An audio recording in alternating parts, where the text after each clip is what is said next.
kɛnɛya bulon walasa ka kunnafoni sɔrɔ a ka kɛnɛyaw jidili la ni ka fura sɔrɔ aw ka banaw la. Salatu Rabbi ma salami ala habibi khairil anami. Salatu Rabbi ma salami ala habibi khairil anami. Badi shufuki danil kutu. Aunga tele sunna yo auga foli file ni ala sonna. Sila me ala sebau auga foli file ni ala sonna. Sila me jugu mingo go sila me ya teke ni ala sonna. Aunga tele sunna de go sila me ya gake ni ala sonna. بسم الله الرحمن الرحيم الحمد لله رب العالمين وصلى الله وسلم على رسول رب العالمين وعلى آله وصحبه وكل من تبعهم بإحسان إلى يوم يقوم الناس لرب العالمين وبعد السلام عليكم ورحمة الله وبركاته أم بالما سنة تبي سوانا لا جبر بلا جلي أمي أوفوكا أولين مندو كذا بلا جلين سيرو تجاني كواتي تجاكا أمي أو كبارا كفوكو أمي أوكا جمكام بندي كنكاني أودي كنيا بلو كنيا besiga sabati ambolo chukuri anga sigida anga dukon lawni jamana ere fantan nani bela jeren fe donc ame yoro muna bi ode e ponje kon lay ponje ame clinique muna ode clinique médical Hamza anga docteur Bani oye docteur Bakari Kamara ani alebe nyon fe bi ni ala sona amena nyon bar nyonya wala da belebele bado kantugun wala da munni anafaka bo kosbe wala temeno na anye baroke kafo si fin wati yela mamu me yensisa ni obege sowe kamura ni sumaya wala si ama o bana belebele bado fana me bana munni ale ni sumaya do sumaya fana bol ni nyon fe kosbe amba fo awye ko aw bismillah kenya blon kon la a'udhu billahi minash shaitanir rajim bismillahir rahmanir rahim alhamdulillahi rabbil alamin wa sallallahu wa sallama ala rasulihi al-karim ambarima suna tv sabana lajaba bela jele ame aw fuka awol mando ka bela jele fuka daika wati tugaka ani isigiro tugaka donc ame aw ki wala ka fo ina fo aw reba kalama tuga muna anga jamunkan ani aw ga jamunga mandi ni o kenya blon kenya blon ale be anga kenya tuga fanya na ka yirana anga nga famun ke wala anga kenya sia sabati kadaka aramadia sabati ni nyuma oteta ni kenya ire fanate ame anga sigida munabi ode ka fo kenya blon kon lala ani anga docteur babu nyon fe bi nu alere docteur Bakari Kamara ni alere sigiro benno ponje kon lama ponje yoro muna obe yoro ngole ko secteur 5 ponje era docteur Suba aleni koronche kabano ni koronche doron ame yeroina donc ame awki wara ka fo anwon me o sigida ni labi ni ala sona anga docteur abena ambaru nyoya ni ala sona ni walada nafama bawye bi fem aw yere ga sigida mogo be ala kenya yere ta fanfala la wala sa anga alamaden o siga sabati ambulo donc kuma damnela ame anga docteur ni alede docteur Bakari Kamara ame folidi ama kuma nyebla kuma mun me abulo fana aga uluda ankloka wala sa lamen gebo bela jele ani se tebisiraw ni limanaw ulu bela jele nasiga nafaso ni wala da banna suna tv savana jabarani sanfalala docteur Bakari Kamara ini nyamma aba ani nyamma basta wala basi foyti ambe suna tv savana mo bela jele fu kata directeur mana baraka mo bela jele ani mo kala ni dine kanya tagay amu bela jele fu amba fu ka au barkada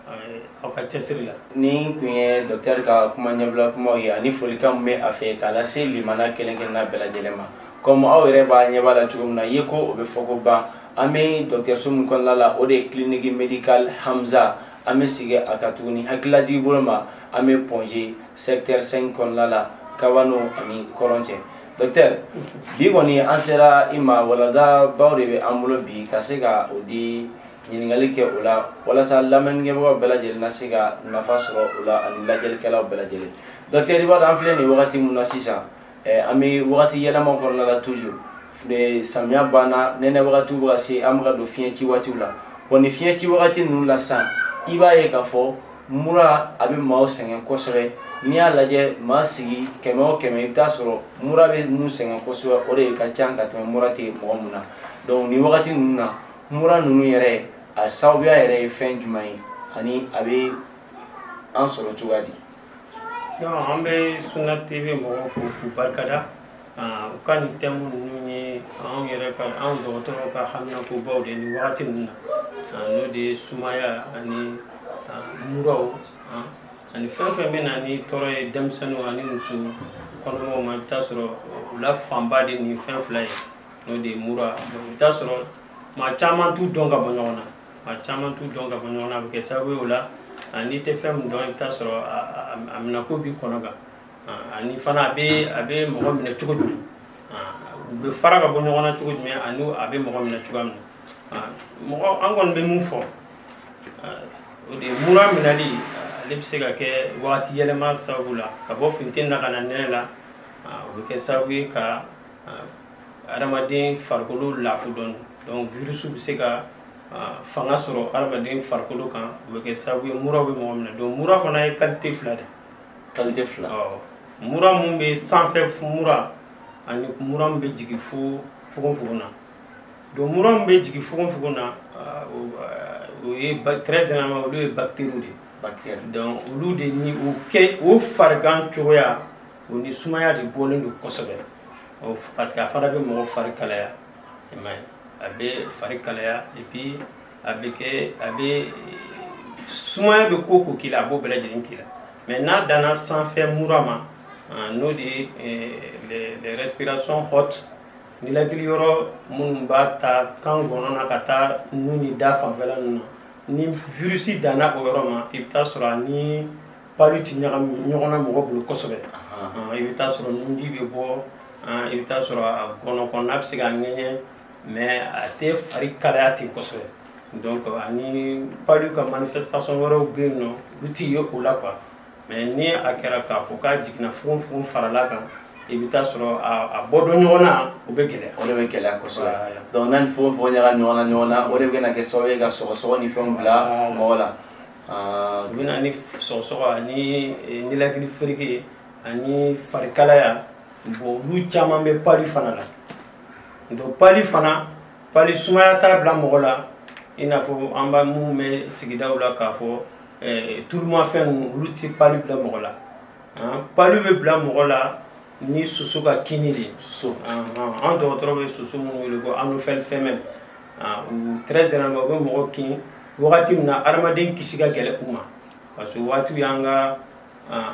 fara ɲɔgɔn kan wagati ye so kɔnɔna na ka taa 18 heures ka taa 21 heures soso in bɛ yaala ni wagati de la kosɛbɛ 18 heures 21 heures voilà donc wagati la ni soso in y'i kin ale t'a dabɔ ka bana bila i la mais ale bɛ a ka dumuni ɲini de kɛ a kɛtɔ ka dumuni ɲini bana bɛ ale daji dilanyɔrɔ la n'an b'a fɔ a ma o glande salivaire banakisɛ bɛ porokoto a la de ka bin e joli la a bɛ n'a fɔ olu yɛrɛ bana bɛ se an ma olu t'olu ka laɲini u t'u ka laɲini olu bɛ balo ɲini sira de fɛ voilà n y'a faamu sisan donc n'olu kɛtɔ ka dumuni ta komi n'u bɛna dumuni ta fɔlɔ u bɛ yɔrɔnin kirin pour que u kana tɔɔrɔ las'i ma i n'a fɔ docteur bɛ kirina mun kɛ adamaden fari la ka fɛn kɛ u b'o kirina de kɛ fɔlɔ komi u bɛ o kirina kɛtɔ banakisɛ bɛ tila u la banakisɛ mun ye palu banakisɛ ye a bɛ développer olu daji dilanyɔrɔ la n'a bɛ fɔ a ma ko glande salivaire donc banakisɛ bɛ tila u la ka bin farikolo kɔnɔna na n'o kɛra banakisɛ bɛ sɔrɔ ka taa biyɛn kɔnɔna na a bɛ tile 3 tile 4 tile 5 dɔw bɛ taa fo tile 7 a bɛ k'i labɛn n'a y'i labɛn o kɔfɛ a bɛ sɔrɔ ka attaque kɛ n'a ye attaquement kɛ mura bɛ fɛn fɛn bila mɔgɔ la kunkolodimi kolotuguda dimi ani farikalaya palu mura mun bɛ jigin fugofugo la u b'o fɛn fɛn kɛ mɔgɔ la a b'o ko kelen k'i la donc mun bɛ jigin fugofugo la palu bɛ fɛn fɛn kɛ mɔgɔ la ale b'o kelen bɛɛ kɛ mɔgɔ la ka fara sɔgɔsɔgɔ ni ɲɛnakili gɛlɛya ninnu fana kan donc mun de b'a différencier sisan o de kama ni i fariganna dɔrɔn a n'a fɔ ala y'a fɔ a ka kuranɛba kɔnɔ cogoya min na ni aw tɛ fɛn minɛ dɔn a y'aw kalifa dɔnbagaw la fas'alu ahla dhikri in kuntum la ta'lamun donc a ye wuli ka se dɔgɔtɔrɔsow la a ye taa dɔgɔtɔrɔsow la ka aw yɛrɛ kalifa dɔgɔtɔrɔ ma dɔgɔtɔrɔ bɛ ɲininkaliw kɛ ka farikolo lajɛ fili dɔ b'an sɔrɔ hyper personne an k'o dabila k'a fɔ karisa de ɲɔgɔnna dɔgɔtɔrɔ tɛ o tɛ yen. hyper personne o kɔrɔ ye jumɛn ye? k'a fɔ mɔgɔ min ni dɔgɔtɔrɔ ɲɔgɔnna tɛ yen ayi o tɛ yen. o de kɔrɔ hyper personne. voilà mɔgɔ bɛ mɔgɔ minnu kɛ kabakomɔgɔ ye dɔgɔtɔrɔya la kabakoko tɛ yen k'o bɛ ɲɛɲini k'a dɔn k'a bila de san kɛmɛ fɛnw ɲɛɲininen don k'a bila kɛcogo de b'a bɛɛ lajɛlen na mɔgɔ si tɛ yen nɔ k'i ye dɔgɔtɔrɔ i n'a fɔ kolonifili la k'a fɔ i bɛ banabagatɔ ye dɔrɔn k'a fɔ nin de b'i la o tɛ yen kɛcogo de bɛ yen dɔgɔtɔrɔ bɛ na a b'i ɲininka mun de bɛ k'i la mun de bɛ k'i la mun de bɛ k'i la i b'a fɔ n kunkolo bɛ n dimi mura bɛ kɛ n na n kolotugudaw bɛ n dimi n'o kɛra dɔgɔtɔrɔ bɛ tension ta ka farikolo lajɛ n'a y'olu lajɛ tuma min na a bɛ sɔrɔ k'a lajɛ nin bana in a bɛ se ka kɛ nin ye mura dɔrɔn ye walima pali bɛ nin jukɔrɔ walima typhoïde bɛ nin jukɔrɔ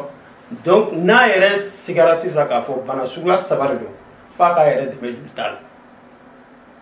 o de b'a kɛ bana la i bɛ taa kuma dɔw la jolita bɛ kɛ dɔw tɛ se jolita ma. voilà dɔw bɛ yen jolita dɔgɔtɔrɔ yɛrɛ ka lajɛli ani banabagatɔ yɛrɛ ka se kama a ka faamuya la a bɛ se k'a fɔ tiɲɛ la nin kɔni nin ye sumaya dɔrɔn de donc a bɛ sumaya traitement de a ka ca Ala fɛ fana i b'a ye nin bɛ kɛ sinon k'a fɔ ko mɔgɔ ye k'i bɛ mɔgɔ ye dɔrɔn ka bana dɔn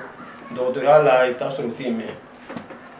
donc docteur ni n ye nin faamu sisan i y'a yira kuma kɔnɔna la k'a fɔ ko sumaya ye tilayɔrɔ an bɛ mura mun kan ka a ɲɛɲini ni o de ka ca an ka wagati in na sisan i t'a sɔrɔ kɛrɛnkɛrɛnnenya la an fɛ yan nɔ poussière bɛ yen motoboli ni fɛnw ka ca donc olu min bɛ kɛ sababu ye k'an ka muraw caya mura ye sigiyɔrɔma 2 ye mura min bɛ jigin fogofogo la ani mura min bɛ yɛlɛn sanfɛ ale bɛ to kunkolo kɔnɔna la donc docteur nin bɛɛ lajɛlen kɔfɛ mura ninnu yɛrɛ fɛn jumɛn de bɛ kɛ sababu ye ka mura ninnu lase an ma. d'accord i y'a fɔ cogoya min na adamaden farikolo fan bɛɛ lajɛlen ye banakisɛw de ye a dɔw bɛ yen nɔ u b'an dɛmɛ anw yɛrɛ ka farikolo tangali la nka kuma min na ni adamaden sɛgɛnna kojugu walima ni i farikolo lafura u bɛ yɛlɛma au lieu que u ka kɛ dɛmɛkɛla ye sisan u bɛ kɛ farikolo kɛlɛla ye. voilà donc ni fana i y'a fɔ cogoya min na fana motoboli ni fɛn minnu an bɛ banakisɛw bɛ kɛnɛmalaw la donc an bɛ se ka banakisɛ dɔ ta walima dɔ bɛ tisɔ an kɛrɛfɛ a bɛ banakisɛ bila fiɲɛ fɛ donc an fana bɛ se k'a nilakili n'an y'a nilakili a bɛ se ka taa bana lase an ma donc o de kama banakisɛ ninnu ka ca n'a sɔrɔ ko virus de don fura t'ale la a bɛ kɔlɔlɔ minnu s'i ma n'o ye kunkolodimi ani farikalaw i b'o furaw dɔrɔn de ta sinon fo virus cycle ka ban n'ale si man ca n'ale si banna tuma min mura bɛ jɔ. donc a bɛ i n'a fɔ n'i y'a faamuya bana fɛn dɔ bana qualité dɔ bɛ yen olu ye virus ye. voilà dɔw ye bactérie ani virus donc virus n'ale y'i minɛ fura t'ale la fo ale si ka ban ale ka sa donc o y'ale fura ye. voilà ale fura min bɛ se ka ta ale la ale ka présence farikolo la o kɔlɔlɔw i bɛ se k'o de kunbɛn n'o de ye kunkolodimi ye n'o ye farikalaya voilà donc i bɛ se k'o furaw ta ka sɔrɔ ka i nun ka se ka nun nettoyer ka ni fɛn sanuman ye Kleenex sanumanw ka se ka nun fiyɛ fo a kana se ka infecter banakisɛ wɛrɛw kana i sen don a la donc o de kama an bɛ Kleenex ani mun bɛ se ka nun fiyɛ ka ɲɛ kosɛbɛ fo cycle in ka ban k'a sɔrɔ a ma infecter mais sinon n'ale y'a daminɛ a bɛ se ka kɛ banakisɛ wɛrɛw bɛ don a sen kɔrɔ minnu bɛ na ni farikalaya ye. minnu bɛ kɛ sababu ye ka bana in lajigin fo fugofugo kɔnɔ f'a bɛ kɛ sababu ye i bɛ sɔgɔsɔgɔ ninakili bɛ fereke donc o la f'i ka antibiotique ta de. donc n'i y'a faamu sisan ni mura fasugu ni mura y'i minɛ donc n'i ma fura minnu bɛ kɛ sababu ye a bɛ na ni kɔlɔlɔ lase ma n'i ma kɔn k'o kɛnɛya a bɛ dɔ wɛrɛ fana fara a kan ka yɛlɛma ka kɛ bana wɛrɛ docteur mais est ce que nin de tɛ kɛ sababu ye ka mura yɛlɛma ka kɛ sumaya ye. d'accord donc bamanankan kɔni de ye sumaya ye sinon tubabukan na palu ale fɛn tɛ wolo ale la fɛn tɛ wolo ale la bana tɛ yen mun bɛ juguya ka yɛlɛma ka kɛ palu o tɛ yen o tɛ yen nɔ nka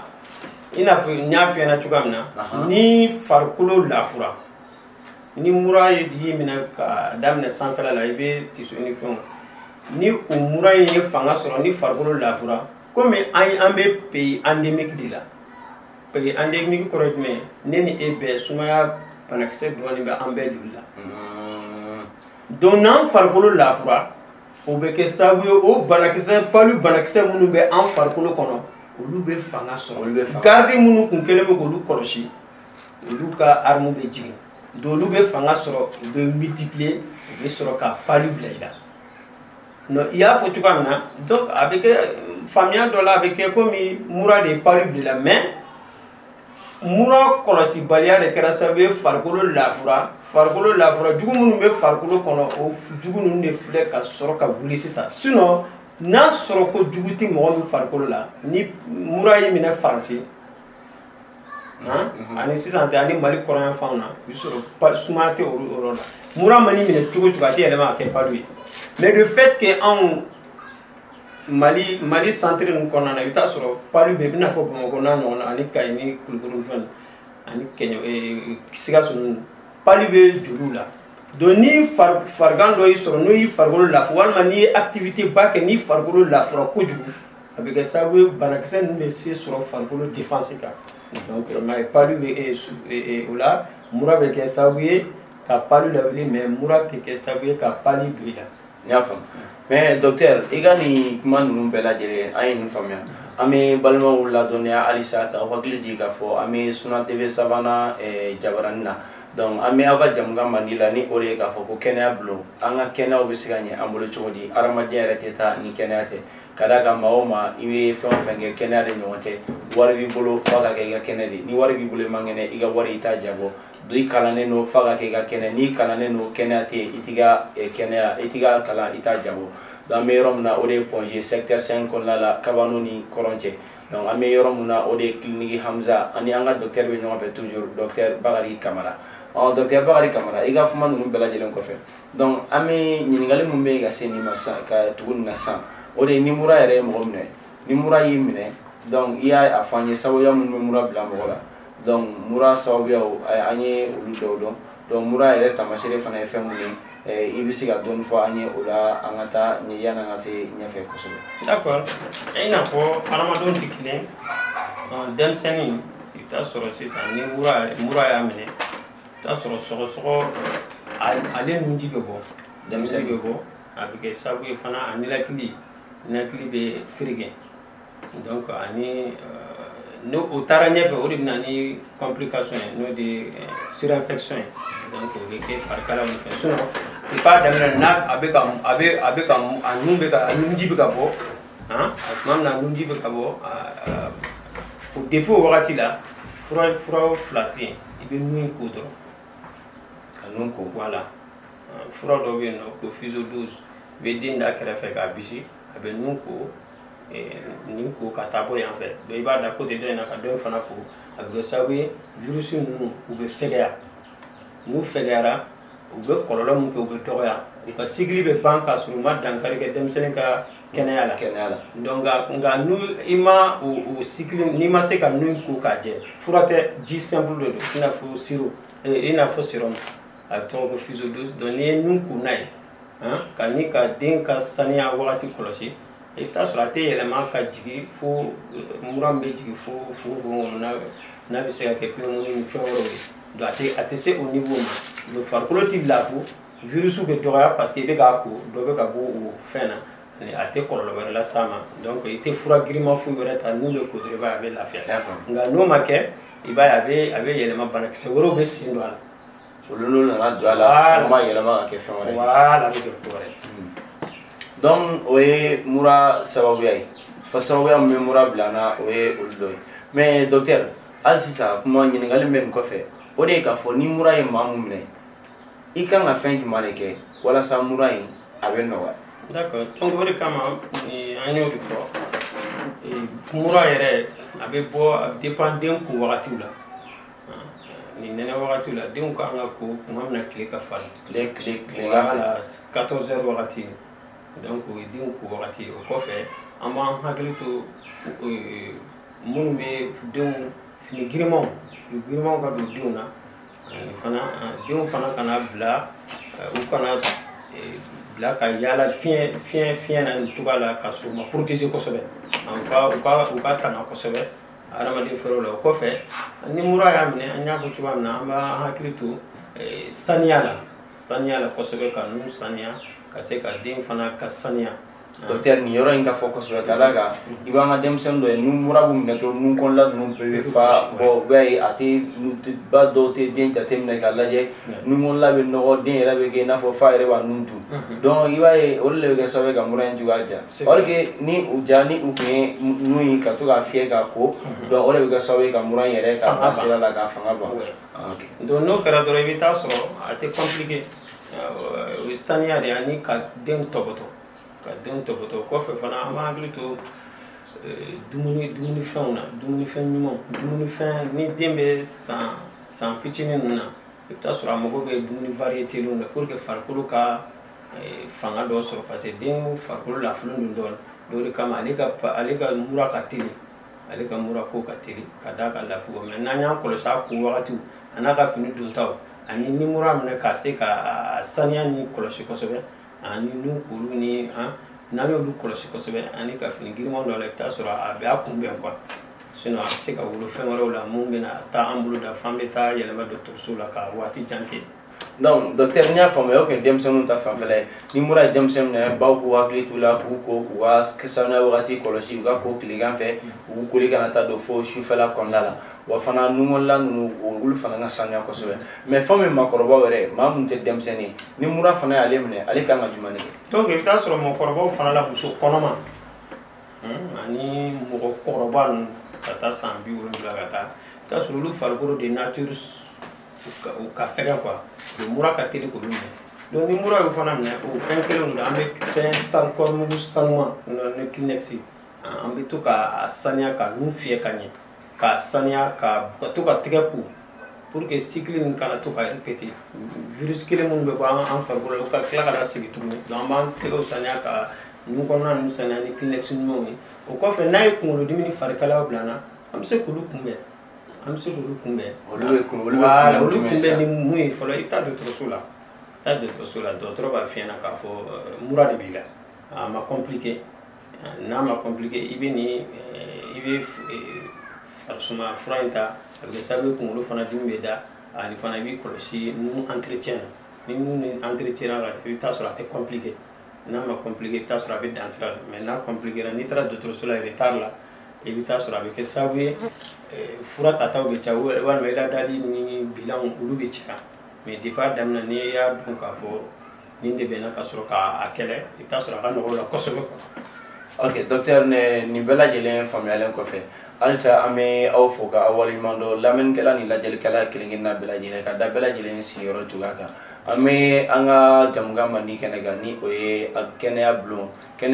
ni ale bɛ lase aw ma ka bɔ Suna TV sabanan kɔnɔna la Suna TV sabanan jabarani sanfɛla la aw bɛ ni jamukan in sɔrɔ yen donc ani an ka docteur bɛ ɲɔgɔn fɛ ni o de ye docteur Abubakar Kamara sigiyɔrɔ bɛnnen don Ponge secteur 5 kɔnɔna ma Kabano ni Kɔrɔn cɛ n'ale ka yɔrɔ ye clinique médical Hamza ni kumakan ninnu bɛɛ lajɛlen mɛnnen kɔfɛ a baara cogo ɲuman ala ka o nɔgɔya ne ni aw kelen-kelenna bɛɛ lajɛlen an bɛ kuma di docteur ma hali sisan docteur ni a y'a sɔrɔ ni yɛrɛ kuma ninnu bɛɛ kɔfɛ ni ladilikan min b'i bolo ani welewelemadakan min b'i bolo ka ɲɛsin an balakaw ma ani maakɔrɔbaw ma minnu bɛ se ka kɛ sababu ye ka denmisɛnninw latanga mura ma n'a sɔrɔ welewelemadakan min b'i bolo ani ladilikan min b'i bolo ka lase o ma i bisimila. donc an bɛ mun fɔ kosɛbɛ o de ye denmisɛnninw ye olu de ka ko ka gɛlɛn kosɛbɛ an ka dɔn fana an ka dɔn amanaw de don u kalifalen don an na donc an bɛ taa ɲininka o la o kira sallallahu alaihi wa sallam a y'a fɔ k'a fɔ ko fɛn fila bɛ yen nɔ mɔgɔ caman t'a valeur dɔn n'o ye kɛnɛya ni wagati ye denmisɛnnin ka kɛnɛya ale yɛrɛ tɛ se k'a gérer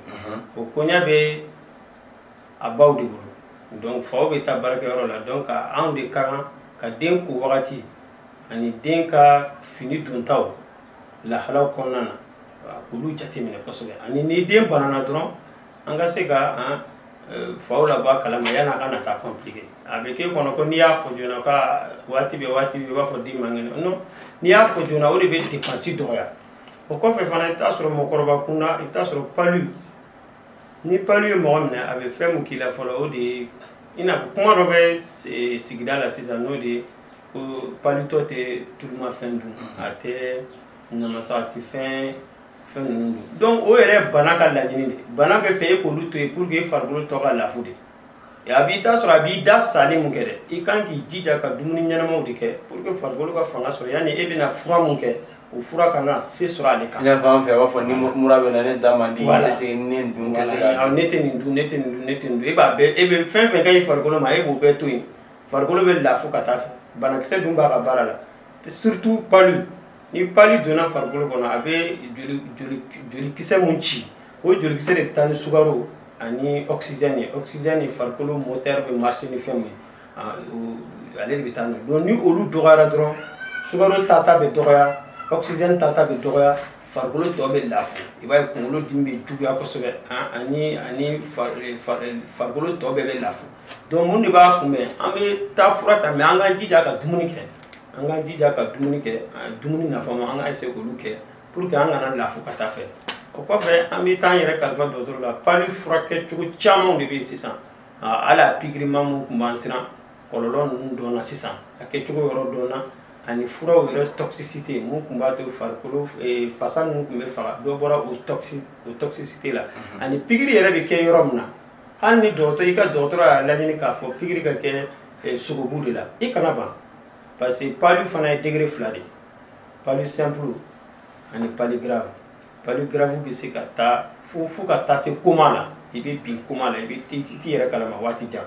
donc n'an taara yɛrɛ kalifa dɔgɔtɔrɔ la joona i bɛ taa sɔrɔ a b'a dɔn nin ye palu simple de ye nin kan ka furakɛ nin cogoya nin kan ka furakɛ cogoya la i b'o k'o cogoya la donc ani fana ani denmisɛnninw ka koɲɛw an b'u bɛɛ kalifa dɔgɔtɔrɔ ma an kana essayer ka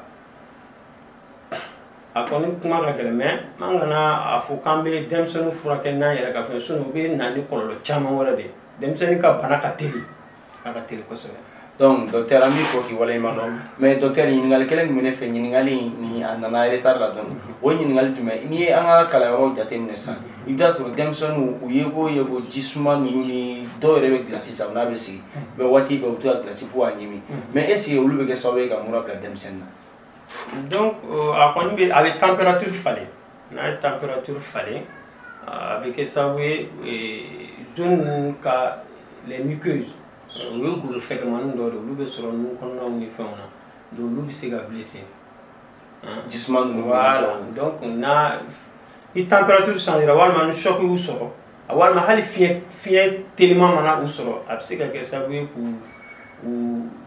wagasi fitinin anw tɛ mun ye mais banakisɛ tɛ jɔ a la ka don donc température yɛrɛ ma bali ka yɛlɛma o bɛ kɛ sababu ye ka muqueuse ninnu blesser i n'a fɔ ji kalama min walima gilasi ɲimi donc nous farikolo ma dege ninnu na kosɛbɛ ça peut être source d'une agression a bɛ se ka a madimi n'a madimina banakisɛ n'a fɔ cogoya min na ala y'a fɔ farikolo an tɛ ala ka kɛlɛkɛminɛnw bɛɛ dɔn ka ban farikolo bɛɛ lajɛlen ye kɛlɛkɛminɛnw. wa ma ya'lamu junuda rabbika illa hu. Voilà donc ka taa n da la fo ka taa so a bɛ hakɛ to banakɔtaa yɔrɔ la a bɛɛ ye banakisɛ de ye donc ni yɔrɔ ninnu dɔw blessera ni banakisɛ taara i yɛrɛ sɔrɔ joli la joli ye banakisɛ bugun yɔrɔba de donc farikolo fan bɛɛ dun joli bɛ yen i n'a fɔ kira fɔ cogoya min na ko farikolo sogobu kelen bɛ yen nɔ n'ale ɲana farikolo bɛɛ lajɛlen bɛ ɲa n'ale tiɲɛna farikolo bɛɛ lajɛlen bɛ ɲa k'o ye dusukun de ye o dusukun in dɔgɔtɔrɔya yɛrɛ la o dusukun ka nɛɛma tɛ se yɔrɔ yɔrɔ ma o yɔrɔ in tɛ balo donc a ka nɛɛma ye jumɛn o de ye joli siraw ye o joli siraw bɛ taa fan bɛɛ fɛ donc ni joginna fitinin dɔrɔn banakisɛw bɛ se ka don o joli sira dɔ fɛ donc n'u yɛrɛ sɔrɔ joli kɔnɔ dɔrɔn joli ye u bɛ multiplier à des millions par seconde banakisɛ mun n'a bɛ a kɛ den kelen den fila b'i gɔnɔ a bɛ k'i dɛmɛ ni fɛn donna i bɛ tisɔni o n'a ɲɔgɔnnaw n'o taara i yɛrɛ sɔrɔ joli kɔnɔ n'o kɛra miliyɔn kelen a b'i bana waati bana. ayi kɔni bɛ bana voilà donc fɛn fɛn bɛ na ni température yɛlɛmali ye ani choc selen ni golo fɛgɛmaninw ma n'an b'a f'o ma ko les muqueuses o bɛ se ka kɛ sababu ye k'u blesser n'o kɛra blessé sababu ye sababu banakisɛ ninnu bɛ don n'u donna u bɛ développer. Docteur an kɔni an bɛ fɔ k'i waleɲuman dɔn ka da waati yɛrɛ cogoya kan waati kɔni a koronna kosɛbɛ an ye bi walanda in kɔni na an ye nafaba sɔrɔ a la kosɛbɛ an bɛ Ala subahanahu wa taala deli kumakan ninnu a mɛnni kɔfɛ a labaara cogo ɲuman Ala k'o nɔgɔya an ye wa n'an ye nin ladilikan ninnu fana labaara Ala ka kɛ sababu ye k'an kisi ka bɔ nin bana ninnu tɔɔrɔ ma ka d'a kan Ala bato ɲuman tɛ se k'o yɛrɛ kɛ ni kɛnɛya ni o sabatilen tɛ donc docteur an bɛ fɔ k'i waleɲuman dɔn yanni an ka fara kuma na sa an bɛ aw kibaruya k'a fɔ an bɛ Suna TV sabanan Jabaranin sanfɛla la donc Sunna TV na jabarani sanfɛla la aw ka jamukan man di ni o ye kɛnɛya bulon ye kɛnɛya bɛ se ka sabati cogoya di an kun bɛ yɔrɔ mun na ni jamukan in na o de ye Ponge kɔnɔna ye Ponge secteur 5 Kabano ni Kɔrɔn cɛ an ka docteur ba ni o ye Bakari